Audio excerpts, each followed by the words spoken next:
The first thing I heard was my own screaming. 2 orderlies had me pinned against a cold vinyl bed, their hands gripping my arm so hard I felt the bruises forming. I fought them with everything I had, kicking, twisting, begging. My voice bounced off the pale green walls and came right back to me, like it belonged to someone else entirely. My mother stood at the foot of the bed. She wasn't panicked. She wasn't crying. She was calm, the kind of calm that only comes from planning something for a very long time. "I'm her legal guardian in this matter," she said, her voice smooth and even, like she was speaking to a colleague at a conference. "Mom, please, what are you doing?" I choked out between sobs. She didn't flinch. She didn't even look up from the clipboard in her hands. "You need help," she said simply. A needle pierced my arm. The room started to blur and tilt. My last thought before everything went dark was sharp and cold. She planned this. My name is Wren Calloway, and I woke up inside a room that wasn't mine. The ceiling was white. The walls were pale blue. The door had no handle on the inside. I sat up slowly, my head thick and heavy from whatever they had injected into me. For a moment I thought it was a nightmare. Then I remembered my mother's face. Calm, unblinking, pen moving across the admission papers, and I knew it was real. I was locked inside a psychiatric ward I had never agreed to enter. My phone was gone. My purse was gone. I had nothing but the thin cotton gown they had dressed me in while I was unconscious. My mother, Dr. Suzanne Calloway, was a respected clinical psychologist with 20 years of experience and a wall full of awards. She wrote books. She gave lectures. She saved troubled people for a living, which meant no one here would ever question her. And that was exactly how she had planned it. A doctor I had never seen before walked into my room that morning with a thick folder tucked under his arm. He sat across from me, opened it and read without ever really looking at me. Words like delusional, emotionally volatile, and chronically unstable floated through the air between us like they belonged to a stranger. "I think there's been a mistake," I said carefully. He wrote something down. "I'm not unstable," I said. "I don't belong here." He wrote something else down. I realized with a cold, sinking feeling that every word I said was being treated as more evidence that I was sick. Then I leaned forward and looked at the bottom of the diagnosis page. The signature was familiar. Not a hospital physician. Not the doctor sitting in front of me. My mother, listed not as a parent, but as a licensed professional authority. She hadn't just committed me as my guardian. She had diagnosed me herself. Her name was Penny, and she found me in the common room the next morning, staring at the wall. She sat beside me without asking, pulled her knees to her chest and said very quietly, "Some of us aren't supposed to be here." I almost laughed. I thought she was just another patient trying to connect through shared pain. Then she started talking. She mentioned specific details from my intake paperwork. The exact wording of my diagnosis. The date I was admitted. A note about my behavior during admission that I hadn't told anyone about. I went cold all over. "How do you know any of that?" I asked. Penny glanced over her shoulder at the nurse's station, then leaned closer. Her voice dropped so low I had to hold my breath to hear her. "Because your mom has done this before," she said. "Done what before?" I whispered. She looked at me steadily, her eyes older than her face. "This. Exactly this." On my 3rd day in the ward, a nurse told me I was allowed 1 supervised phone call. 1. I asked to call my Aunt Patty.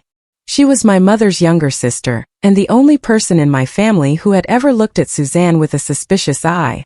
If anyone would come for me, it was her. They led me to a phone mounted on the hallway wall. A nurse stood 2 feet away watching closely. Patty's line rang twice. She picked up. I heard her voice, confused and worried, and I started talking fast. "Patty, listen to me, I need you to." The nurse stepped forward and pressed the receiver down with 2 fingers. "Time's up," she said flatly. "It's been 11 seconds, I said. She didn't respond. Later that evening, I overheard 2 staff members near the supply room. One of them said my family had declined further outside contact. My stomach dropped. My mother had cut me off from everyone. On my 5th day I found the room. I was being walked from group therapy back to my room when the orderly stopped to answer his radio. He turned his back to me for less than 30 seconds. 30 seconds was enough. A door to my left sat open barely. Inside, shelves were lined with thick manila folders, labeled with patient names and dates. I memorized the room number, 114B. That night, when the ward lights dimmed and the overnight staff settled into their routines, I slipped out. The hallway was quiet. The door to 114B was unlocked. I stepped inside. The room smelled of old paper and sealed air. The folders were organized by year. I found the most recent shelf and started reading. Within minutes I had found 3 files, all different patients, different ages, different backgrounds. But every single one had been signed off by the same professional authority. Dr. Suzanne Calloway. Same language. Same pattern. Same outcome. Permanent holds. I told Penny what I had found the next morning, speaking quietly through the breakfast line. She didn't look surprised. "There was a girl here before you," she said, handing me a tray. "Her name was Holly. She was here for almost 2 months. Every single day, she told anyone who would listen that she was completely sane, that she had been put here on purpose." "What happened to her?" I asked. "One morning they said she had improved. They took her out in a wheelchair. Said she was going to a lower security outpatient program." I waited. "No one ever heard from her again," Penny said. "No discharge notice. No family visit. Nothing. Maybe she just..." "Her file is still in that room." Penny cut me off quietly. "I saw it months ago. It doesn't say discharged, Ren." I stopped chewing. "It doesn't say transferred either," she said. "Then what does it say?" She looked at me steadily. "Pending review." By my 7th day, I had started to notice a pattern with the medication. Every morning and evening, a nurse brought me 2 small white pills and a cup of water and waited while I swallowed them. Within an hour, everything would get soft around the edges. My thoughts would slow down. I would sit in group therapy and nod along with things I barely understood. I wasn't sedated exactly. I was just manageable. And I realized that was the whole point. On the 8th morning, I pressed the pills under my tongue and swallowed only the water. Back in my room, I spat them into the gap behind the radiator. By the afternoon of the 9th day, my mind had sharpened back to something I recognized. I could think in straight lines again. I could remember things in order. I could feel the anger clearly, without the soft foggy blanket that had been smothering it. I was still locked in, but I was fully awake again. And that changed everything. The common room had a supply shelf in the far corner that nobody ever seemed to use. Old board games with missing pieces. A broken clock radio. A stack of laminated activity cards. Sitting half hidden behind the clock radio, I found it on the 10th day, a small handheld audio recorder, the kind therapists used before everything went digital. I pressed the button. It still had battery. I turned it over in my hands, my pulse climbing. I thought about every word my mother had spoken since putting me here. Every clipped phrase. Every moment where her professional mask had cracked just slightly. She was going to visit me. I knew she would, not as my mother, but as a clinician conducting a review. That was how she operated. Everything clinical. Everything documented on her own terms. So I would document things on mine. I slid the recorder into the waistband of my pants and pulled my shirt down over it. If no one would believe my words, I would make them hear hers. It happened by accident, the way the most important things usually do. I was passing the nurse's station on my way back from the bathroom just before midnight on my 11th night when I heard 2 voices behind the half-closed door. I stopped and pressed myself against the wall. One voice I recognized. A senior staff member named Owen who ran the night shift. The other I didn't know. "She's not supposed to still be here," the second voice said. "Her initial hold was 72 hours. We're 11 days in." "I know," Owen said, his voice tight. "But the extension orders came from her mother. Her mother isn't on staff here." "No," Owen said quietly. "But she has credentials and a relationship with the attending. Nobody wants to push back on Dr. Calloway." A long silence followed. Then, "Someone should." I stood in that dark hallway breathing very carefully. This wasn't just my mother being overprotective. This was deliberate, targeted, and it had been going on long before the night she brought me here. 2 days later, I got my first piece of real proof. I had been careful with the recorder, keeping it hidden during bed checks, only activating it when I had some distance from the nurse's station. Most of what I captured was useless. Routine announcements, muffled conversations, the sound of the ward settling at night. But on the 13th morning I got lucky. I was sitting near the nurse's station pretending to read a magazine when a nurse named Gail came out of the admin office looking shaken. She didn't notice me. She was venting under her breath to a colleague. Her file was fast-tracked, Gail said quietly. I've never seen a permanent hold process that quickly. Someone upstairs made sure it went through without the usual review. Her colleague pulled her further away and hushed her. But the recorder had already caught every word. I walked back to my room slowly, pressed the recorder to my chest, and let out a long unsteady breath. One piece of proof. It wasn't enough yet, but it was a start. My mother came on the 14th day, just as I had expected. She didn't arrive as a worried parent. She came with a notepad, a pen, and the calm professional face she wore in her published photographs. A nurse introduced her to the attending doctor as a consulting clinician conducting a supportive review, not as my mother. I sat across from her in the small meeting room with my hands folded in my lap. The recorder was active, tucked into the fold of my waistband, the tiny microphone pointing upward. She asked me questions in her clinical voice, flat, probing, designed to make me sound unstable no matter how I answered. I played along. I let my voice shake. I let her think she was winning. Then she leaned forward slightly and dropped her professional tone for just one unguarded moment. You forced me to do this, she muttered almost to herself. Almost. I didn't react. I just breathed slowly. But inside, every nerve in my body lit up at once. Got her. I returned to my room that evening feeling something close to hope for the first time since arriving in this place. I had hidden the recorder inside a small tear in the lining of my mattress, deep enough that a routine bed check wouldn't reach it, shallow enough that I could get to it quickly. I reached in. My fingers touched fabric. Then more fabric. Then nothing. I pulled the mattress aside completely, my breathing going shallow. The recorder was gone. I stood in the middle of the room and made myself stay very still. Panic would not help me. I needed to think clearly. Someone had searched my room. Not during a routine check. Those were never thorough enough to find something that well hidden. Someone had come in looking specifically for it. Which meant someone knew what I had been doing. Which meant I had been watched more carefully than I understood.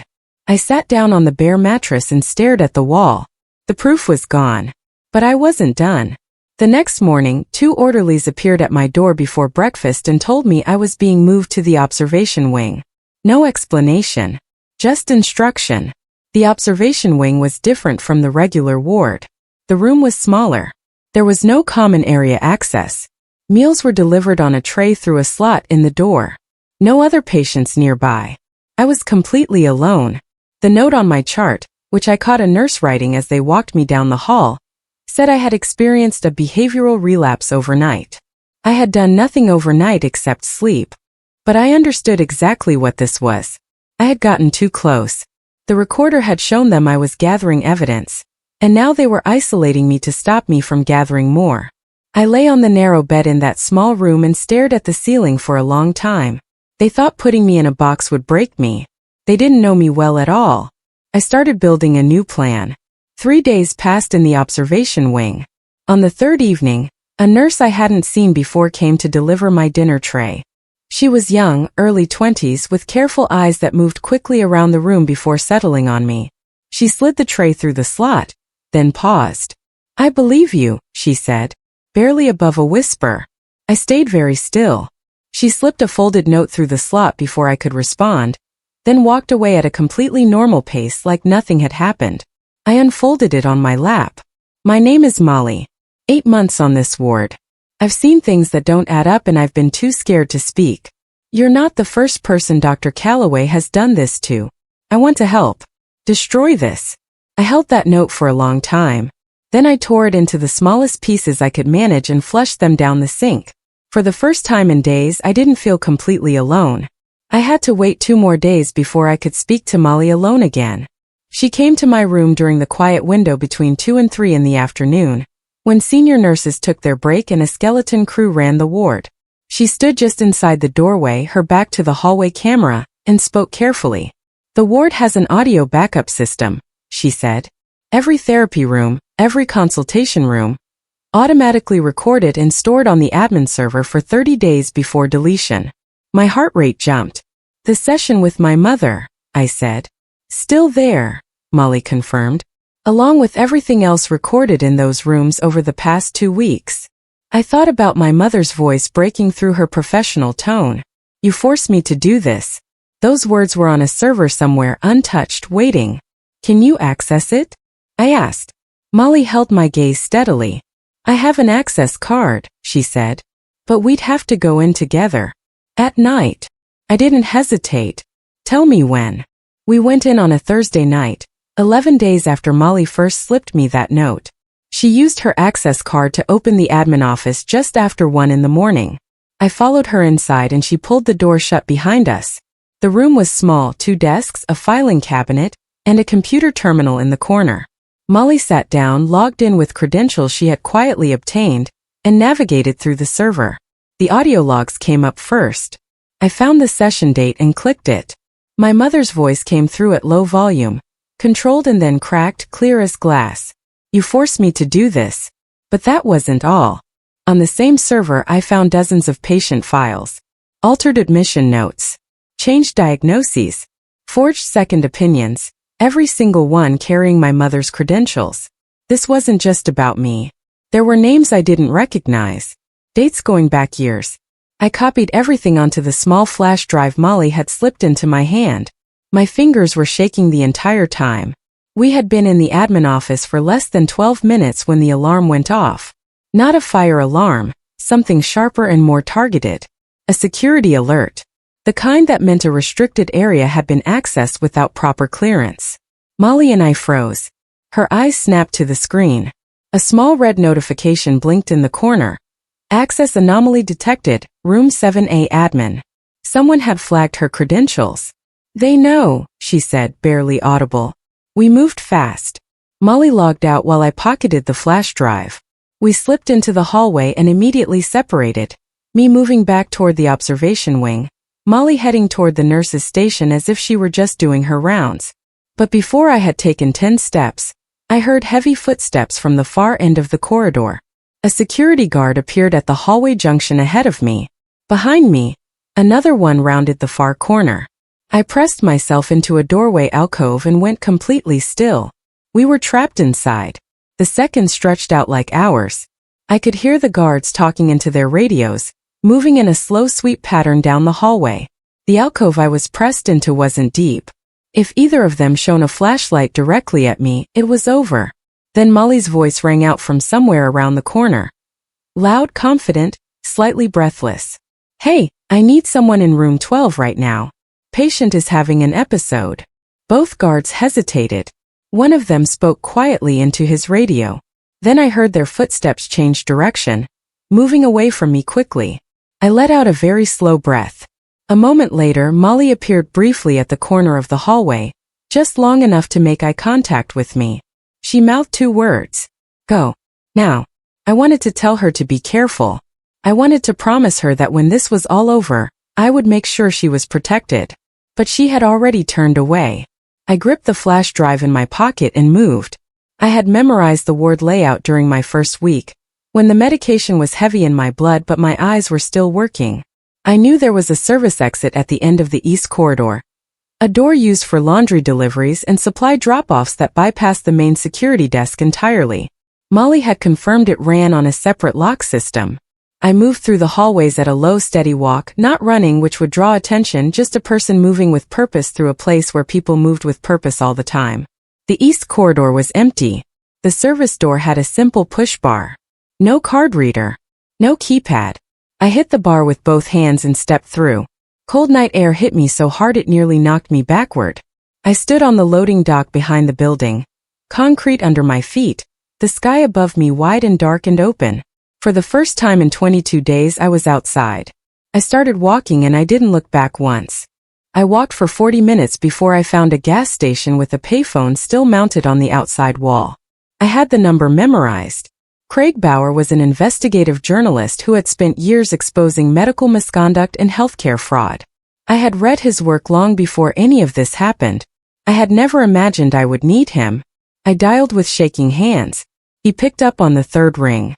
I spoke for 8 minutes without stopping. I told him everything: my mother, the ward, the patients, the files, the audio recording. When I finished, there was a pause on the line long enough to make my chest tighten. Then Craig said, "Are you somewhere safe?" "Not yet," I said. "Can you get to a copy shop?" "Somewhere with a scanner and an email terminal." "Yes," I said. "Then send me everything on that drive." "All of it." A beat of silence. Then his voice came back, quiet and certain. "This is massive." Craig moved fast. Within 48 hours, I was in a hotel room paid for by his publication, with clean clothes, a burner phone, and the first full meal I had eaten in 3 weeks. Aunt Patty arrived the following morning. She had been trying to reach me for weeks and had already begun making calls to anyone who would listen. When she saw me, she grabbed me so hard I couldn't breathe. "I knew something was wrong," she kept saying. "I knew it." Craig published his first piece 4 days later. The headline was careful and specific, built on documented evidence. By the next morning, 2 national outlets had picked it up. By the end of the week, the state medical board had opened a formal inquiry. The facility went publicly quiet. No statements, no comments. But behind the scenes, Craig told me it was complete chaos. Staff were being interviewed. Files were being pulled. People who had worked alongside my mother for years were being asked very uncomfortable questions. My mother, for her part, denied everything. My mother gave a press statement on the 7th day after the story broke. She stood on the steps of her private practice building in a gray blazer and read from a prepared statement in a smooth, steady voice. She called the allegations deeply hurtful and factually inaccurate. She said I had a long history of instability.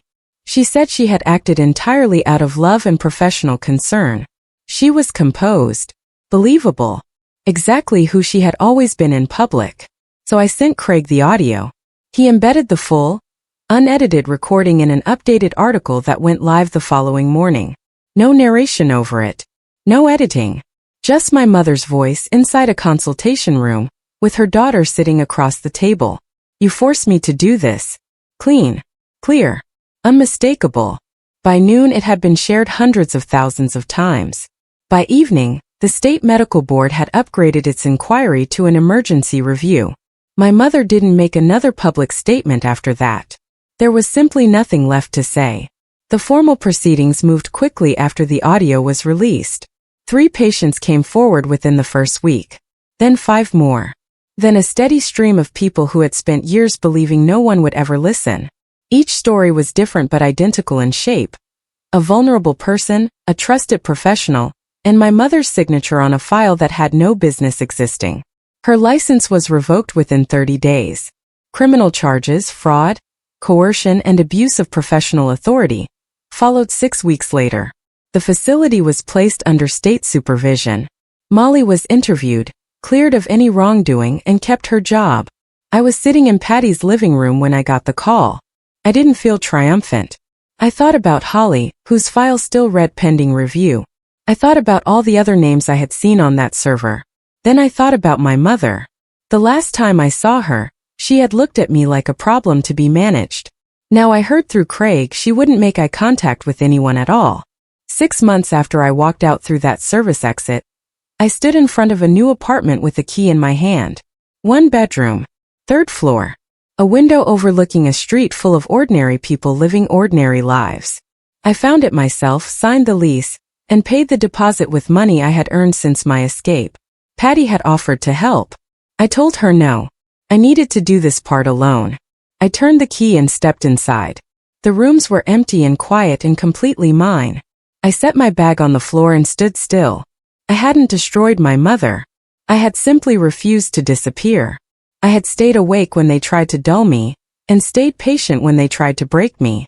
The truth had done the rest. She didn't lose everything because I attacked her. She lost everything because the facts finally had nowhere left to hide. My story belonged to me now, and for the first time in my life I was free.